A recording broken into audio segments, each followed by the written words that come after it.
C'est un immense labyrinthe, enchevêtrement de pièces où travaillent 200 ouvriers. Leur spécialité, c'est la chaussure en cuir. Il n'y a pas de fenêtre, il fait 45 degrés, mais ils sont là 10 heures par jour pour découper, coudre ou coller. Voici le patron. L'usine appartient à sa famille depuis 3 générations. Toi tu couds et toi tu nettoies, ok? C'est bien. Les affaires sont florissantes. Il vient de signer plusieurs contrats avec des marques étrangères. Ça c'est des Boukarou qui partiront pour le Moyen-Orient. Ça c'est des Zara et ça c'est Tex. Cette marque-là va partir en France pour Carrefour. Nous faisons beaucoup de business avec Carrefour en ce moment.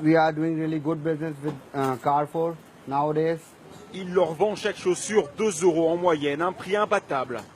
Et pour ça, il a rogné sur les salaires au maximum. Les ouvriers touchent moins de 10 centimes par pièce.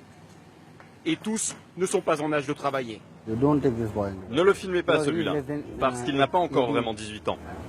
À cause de notre caméra, le patron demande à certains employés de s'en aller. Impossible de les interroger sur leurs conditions de travail en sa présence. La quasi-totalité du cuir produit en Inde vient de Kanpur, une ville au bord du Gange, célèbre pour ses 400 tanneries. 50% de leur production part vers l'Europe.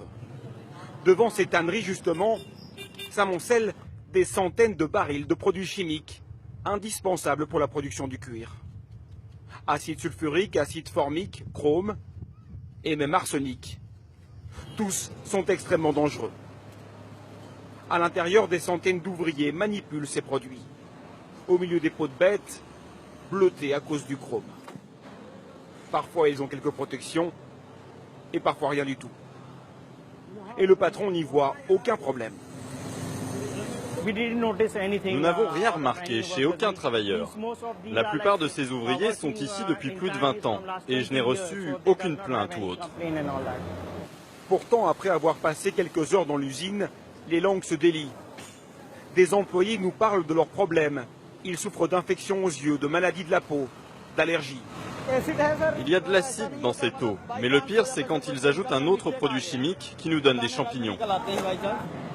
Dans les cas les plus graves, certains contractent des cancers des voies respiratoires. Quand un camion nous livre de la chaux, nous le déchargeons. Cette poudre s'envole partout, donc nous la respirons. Et à cause de ça, nous avons des problèmes d'estomac et de digestion. Les pots tannés dans cette usine ont été commandés par les géants américains Tommy Hilfiger et Abercrombie. Au total, 2,5 millions de personnes travaillent pour l'industrie du cuir en Inde. Mais un marché parallèle s'est également développé. Les plus démunis récoltent les déchets de ces grandes tanneries et les transforment en fertilisants agricoles dans ces énormes cuves. Ce sont eux les plus vulnérables. Rakesh Jaiswal a monté une organisation il y a 20 ans pour alerter les autorités locales qui ont toujours refusé d'intervenir. La plupart du cuir est exporté dans des pays étrangers, des pays riches. Ce sont des acteurs extérieurs au marché indien. Et ce sont les protégés du gouvernement. Il est très rare que le gouvernement prenne des mesures contre eux. En fin de course, tous ces déchets finissent dans le Gange, sans aucun traitement. Chaque jour, 500 millions de litres d'eau hautement toxiques sont déversés. Le fleuve est ensuite utilisé pour irriguer les champs et faire pousser les fruits et les légumes qui seront consommés par des millions de personnes dans toute la région.